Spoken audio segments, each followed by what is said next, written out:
কেমন আছেন বন্ধুরা? আশা করি সবাই খুব ভালো আছেন। তো আজকে আপনাদের সবার জন্য একটা রেসিপি নিয়ে আসছি, যদিও এরকম ভিডিও আমি বানাই না।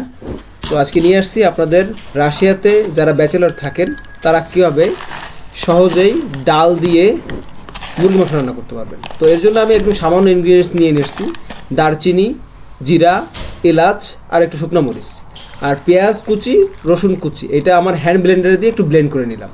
একদম সহজ, আপনাদের নিজের হাতের কাছে যে কোনো কিছু।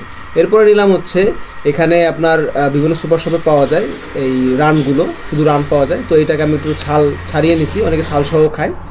তো এরপরে নিলাম হচ্ছে ডাল, যেটা আমি সেদ্ধ করে রাখছি পানি দিয়ে একটু হলুদ দিয়ে। 1 ঘন্টার মতো সেদ্ধ করছি, একটু নরম হয়ে গেছে।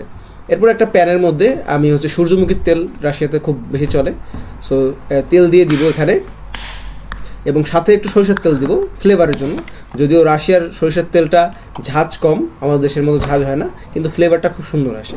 সো প্রথমে প্যান গরম হয়ে গেলে এরপরে হচ্ছে তেল দিয়ে দিলাম 2 ধরনের।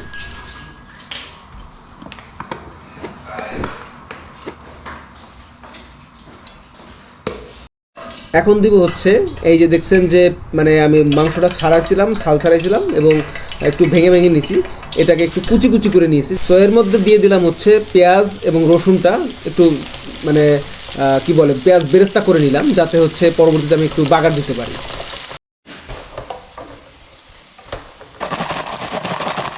সো এরপরে হচ্ছে এর মধ্যে দিয়ে দিলাম হচ্ছে মাংসের কুচি, যাতে মাংসের কুচিগুলো একটু ভাজা করে নিলে খুব সুন্দর ফ্লেভার আসবে। আর ভাজা না করলেও সমস্যা নেই, বাট ভাজা করলে খুব ফ্লেভার আসে।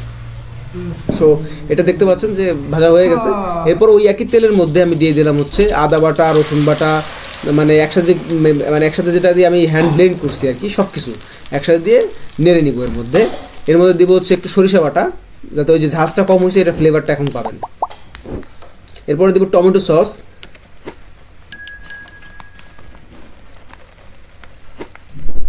এরপরে দেবো হলুদ গুঁড়া,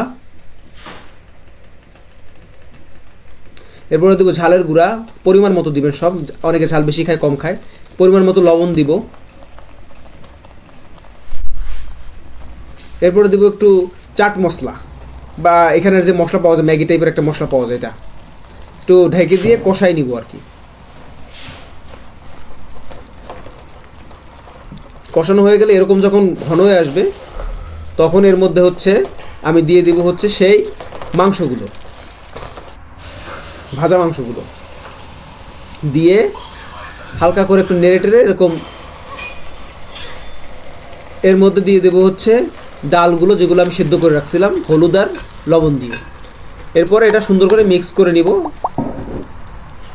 তখন কালারটা এরকম হবে। তো এটা আরও কত সময় আমাকে সেদ্ধ করতে হবে, এটা আমি তারপরে অনেকক্ষণ কষাবো, এবং তার মধ্যে দিব গরম পানি। গরম পানিটাই দিতে হবে, তা না হলে হচ্ছে ফ্লেভারটা নষ্ট হয়ে যাবে। এরপরে দিব হচ্ছে পেঁয়াজ বেরেস্তা, যেটা আমি আগে করে রেখেছিলাম।